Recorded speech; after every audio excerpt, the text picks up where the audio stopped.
Let's start with the good old Donald Trump.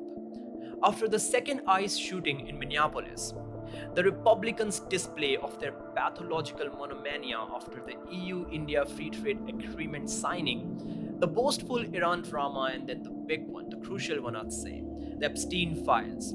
The Department of Justice on Friday published 3 million pages, 180,000 images, and 2,000 videos of the billionaire's true crime saga.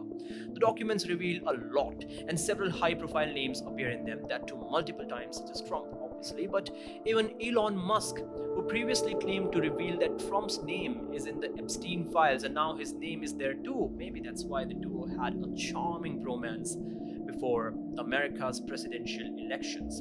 Both immigrants, both interested in minors, what do I say? This doesn't end here though. There are other billionaires, such as Bill Gates, Jeff Bezos, and Richard Branson. Circling back to the American president, the slap faced Donald appears more than 1,000 times in the newly released files. In fact, the FBI compiled a list of unverified assault allegations against Trump last year.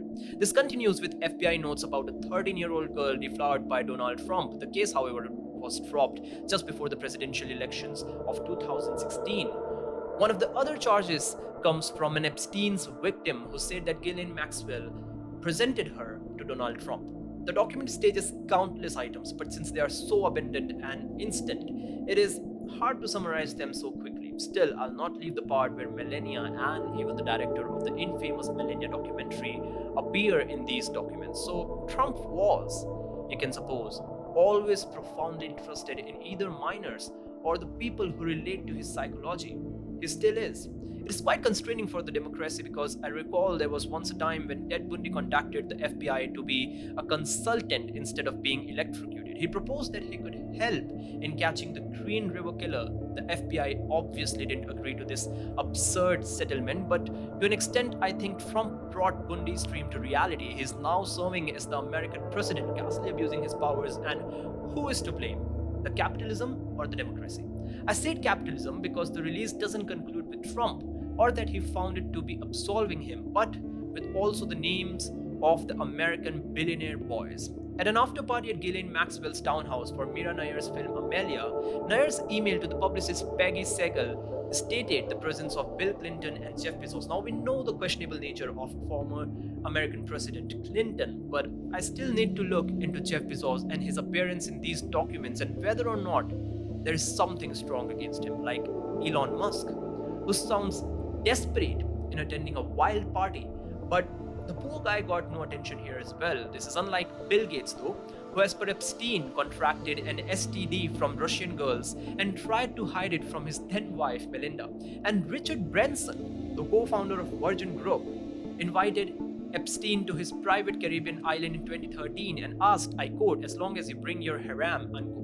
Now, just note that these are long after 2008 when Jeffrey Epstein was convicted of the charges and these big names were still in contact with him.